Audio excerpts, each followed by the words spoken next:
Aggregate planning. Planning sequence. Corporate strategies and policies, economic, competitive, and political conditions, aggregate demand forecast all connects to the business plan, which connects to the aggregate plan, and then connects to the master schedule. The business plan establishes operations and capacity strategies. The aggregate plan establishes operations capacity, while the master schedule establishes schedules for specific products. Aggregate planning deals with intermediate range capacity planning, usually covering 2 to 12 months. There are three planning levels for aggregate planning: top executives, operations managers, and operations managers, supervisors, and foremen. In aggregate planning, you should have the four of these: combines appropriate resources into general terms, part of a larger production planning system. The segregation breaks the plan down into greater detail, and the segregation results in a master production schedule. Five more points about aggregate planning. Begin with forecast of aggregate demand, forecast intermediate range, general plan to meet demand by setting 1. Output levels, 2. Employment, 3. Finished goods inventory level. Production plan is the output of aggregate planning.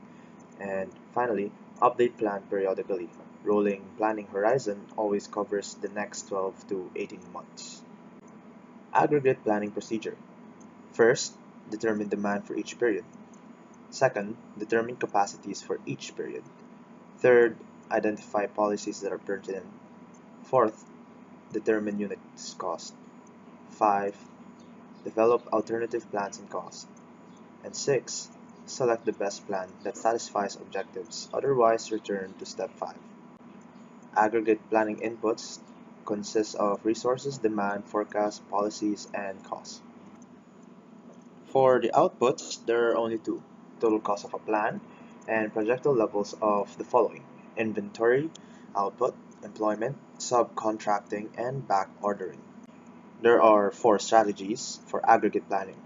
First, maintain a level workforce. Next, maintain a steady output rate. Third, match demand period by period.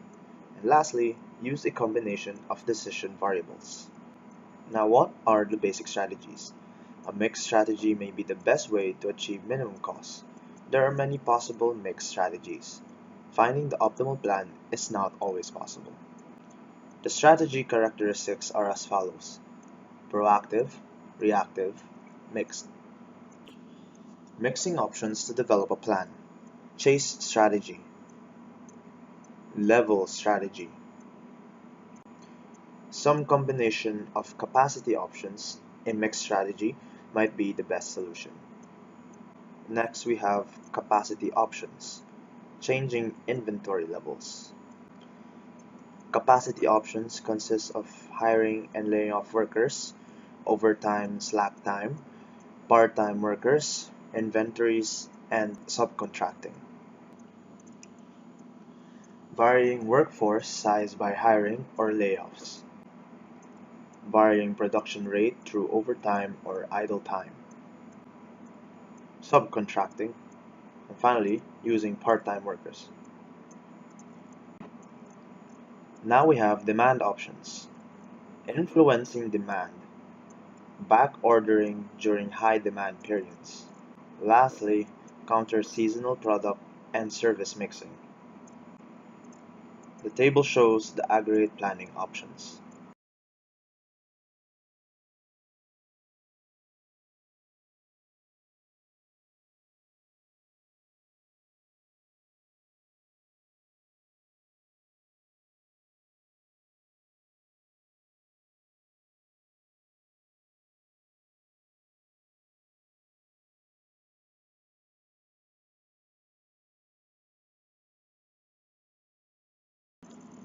Graphical methods. Popular techniques, easy to understand and use, trial and error approaches that do not agree on optimal solution and require only limited computations. Number 1. Determine the demand for each period. Number 2. Determine the capacity for regular time, overtime, and subcontracting each period. Number 3. Find labor costs, hiring and layoff costs, and inventory holding costs. Number 4. Consider company policy on workers and stock levels. Number 5. Develop alternative plans and examine their total cost. Mathematical approaches useful for generating strategies. The following shows a comparison of aggregate planning methods. Aggregate planning in services. Controlling the cost of labor is critical. Number 1. Accurate scheduling of labor hours to assure quick response to customer demand. Number 2. An on-call labor resource to cover unexpected demand. Number 3. Flexibility of individual worker skills. Number 4. Flexibility in rate of output or hours of work.